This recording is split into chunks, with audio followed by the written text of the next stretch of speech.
Hello guys, welcome to my blog channel. तो आज के আমি বানাবো পনির দো পেঁয়াজা। তো পনির দো পেঁয়াজার জন্য যা যা সরঞ্জাম তৈরি হয় সেগুলো কিন্তু আমি নিয়ে নিয়েছি। তারপরে তেল গরম করে দিয়ে এলাচ দারচিনি ফোড়ন দিয়ে নাড়াচাড়া করে নেওয়ার পর জিরার গুঁড়া অ্যাড করে দেব।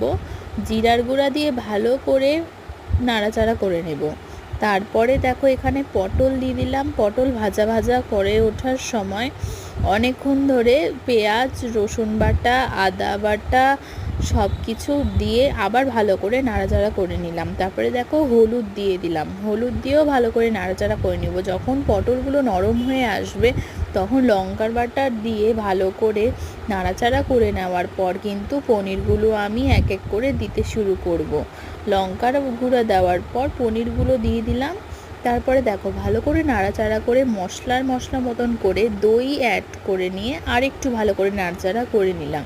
জিনিসটা যখন কষা কষা ভাব হয়ে আসবে তখন পনির মশলা দিয়ে আবার ভালো করে নাড়াচাড়া করে নেওয়ার পর গরম জল দিয়ে হালকা নাড়াচাড়া করে স্বাদ মতন লবণ দিয়ে পেঁয়াজের খোসা এবং লঙ্কা দিয়ে ঢেকে ঢেকে সিদ্ধ করতে হবে, তাহলে পনির দো পেঁয়াজাটা খেতে সুন্দর লাগবে। তো আমার এই পনির দো পেঁয়াজার রেসিপিটা তোমাদের কেমন লেগেছে? যদি ভালো থেকে থাকে অবশ্যই আমাকে ইয়ামি বলে কমেন্ট করিও। নেক্সট ভিডিওতে আবার আসবো। নমস্কার।